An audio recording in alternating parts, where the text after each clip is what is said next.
people run away from us. Which is probably better, you know, because when you get older, you don't want anybody around you. It gets a little, it's kind of like the things you guys use, right?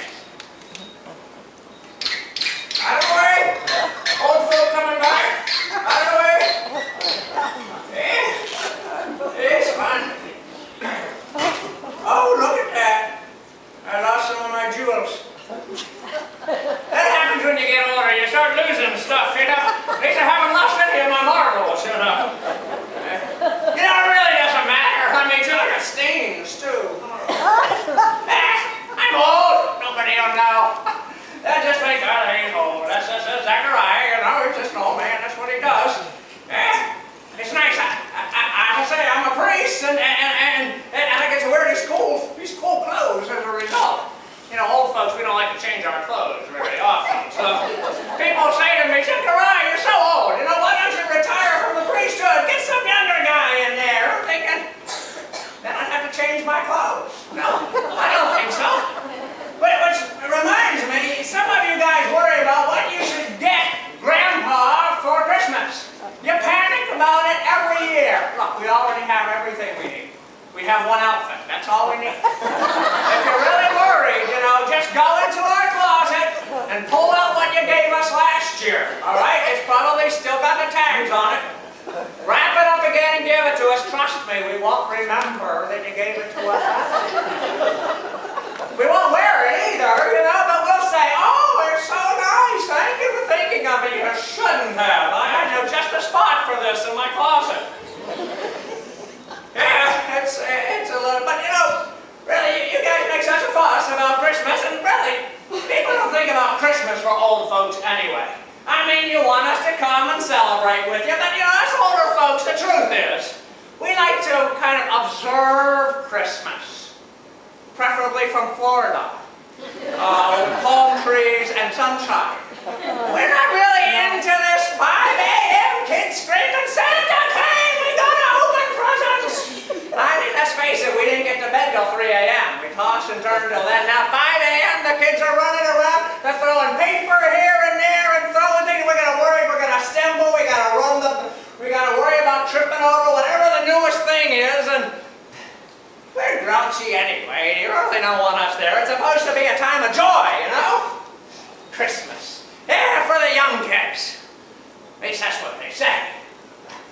You know, it's kind of like religion, too. You think of religion as really for young kids, too, don't you think? I mean, once you get my age, you know, yeah, we go to church, but, you know, we've done all the excitement stuff. It's time for the young folks to take over. Let them teach the Bible studies. We can't even remember where we put our Bible anymore. And you know, let the young folks sing in the choir, and let the young folks do the decorating, and let the young folks do all that other stuff.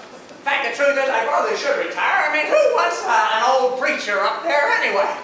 Our voices squeak, and really everybody wants one of them spiky-haired preachers with holes in their jeans type thing. It's not really a church unless you got a preacher with spiky hair and ripped jeans, because that's what worshiping Jesus is all about, right? Yeah, not for us not for us older folks. At least that's what they say. That's what I always thought too, you know. And then Christmas happened to me. I want to warn you, it's going to happen to you too. Yeah, I never thought Christmas would come to me. Of course, we didn't have it back then, but it came in an amazing way to me. Sure enough, as I was up in years, and guess I still am, my division of the priesthood had the privilege of going to Jerusalem. And only one priest would be called to take the offering into the Holy of Holy Places, to offer the prayers of the people before God. Now let me tell you a secret. There's some good things about being old too. One of them is you outlive the competition.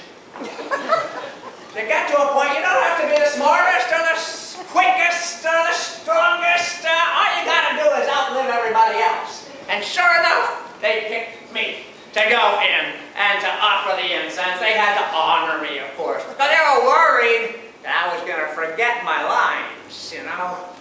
They think old people can't remember all that stuff. I mean, we learned it back when I was 20, and truth is, I had a harder time remembering it back then than I do now.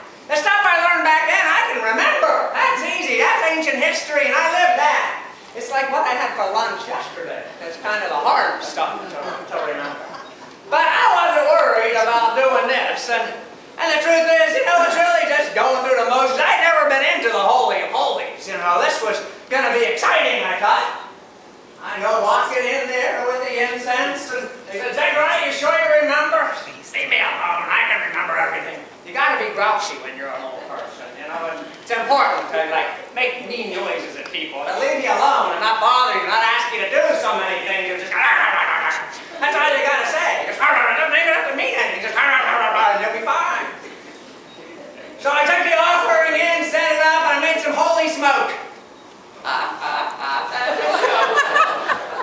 Yeah, you burn the incense, it makes smoke, it's holy smoke. Anyway, so I'm burning the holy smoke, and then, much to my amazement, there, right in the temple itself, an angel of the Lord appeared.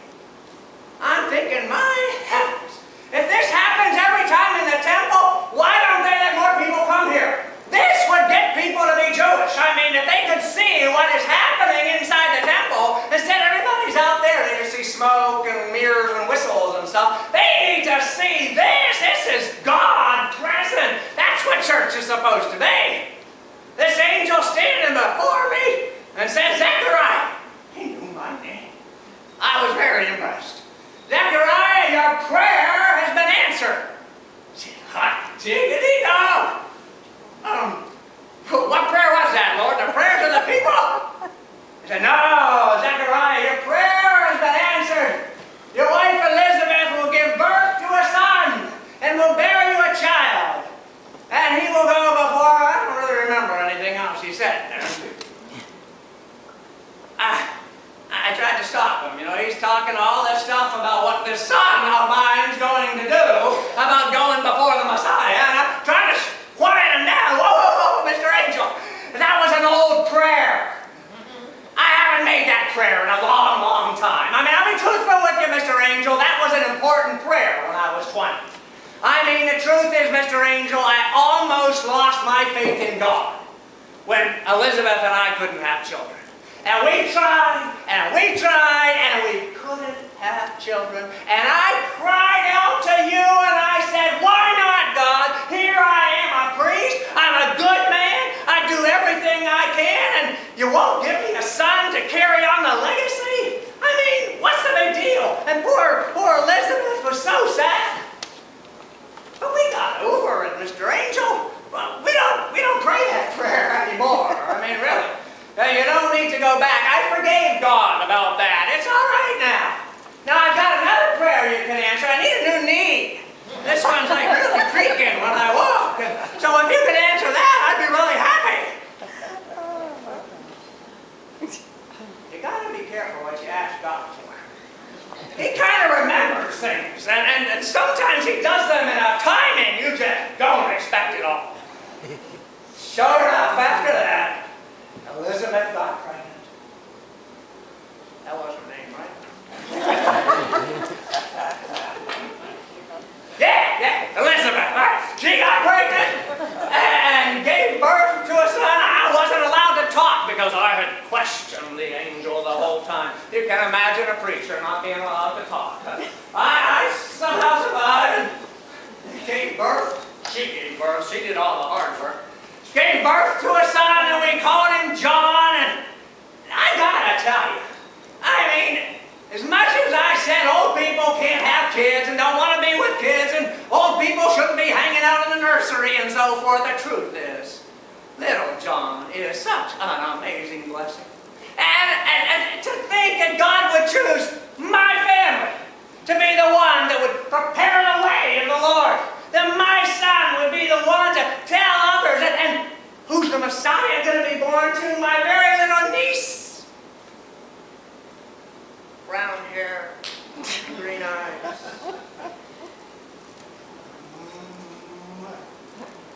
Mary. I always get it. It's just patient. I get it. It's still there.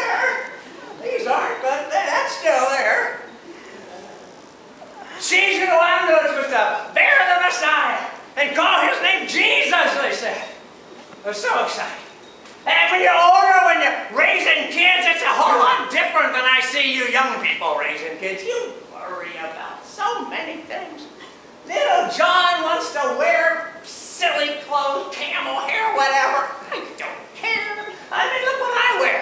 Little Johnny picks up bugs and puts them in their mouth. I don't care. He's picked up a taste for bugs that maybe he'll live with it all his life. He loves it. Everybody's got to eat a peck of bugs in their life anyway. You don't worry about that kind of stuff when you're older. What you worry about is what matters. What matters is that little John was excited he was going to be the one to bring Israel back to God again. He was going to declare that after 2,000 years, think about that, after 2,000 years, Israel had become like me, old. There was a time Israel was excited about the Messiah, knew that he was coming, but he didn't come. And they waited year after year and generation after generation until they decided, the prophets must have meant something else. It was a spiritual coming of some sort, an awakening, a revival of some sort. And then we just got into the motions of religion and life because we never thought he would really come. And here he is. He's come. He's come and he's invited us to celebrate, and my little Johnny's going before him. And he'll turn the hearts of the fathers to the children.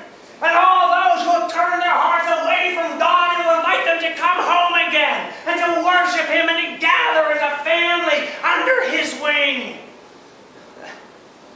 And God invited me to be a part of it. And He's inviting you to be a part of it too. You say you can't do it. Let the young folks tell everybody. Let the young folks do it. Christmas is for them. No, it's not. Christmas is about salvation, and it's about forgiveness. And us old folks need forgiveness just about as much as anybody else. It's about sharing with others that God loves them. The truth is, the moms and dads, they get themselves so busy worrying about soccer and worrying about getting into Harvard and worrying about playing their music and getting this talent and that talent that they just don't even think about what's most important. They don't think about God. They don't have time. They're so busy. I want you to know something. You weren't created to watch reruns of Bonanza or to sit there and figure out crossword puzzles and Sudoku when you're older. The purpose of our life is to reach out to those children, to our children and our grandchildren. And if mom and dad won't bring them back, our job is to bring them back. And to reach out to the generations that is so lost. That's what my son John did. He called out in the wilderness, prepare the way of the Lord. You can call out as well. You can tell others to come and to worship.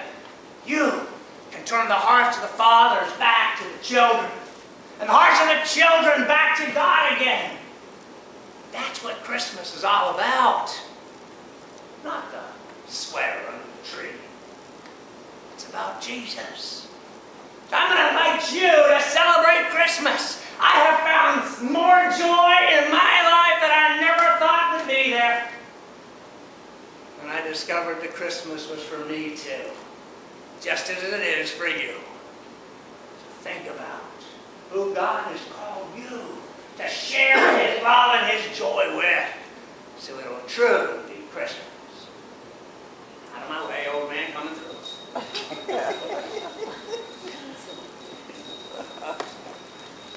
Merry Christmas to you.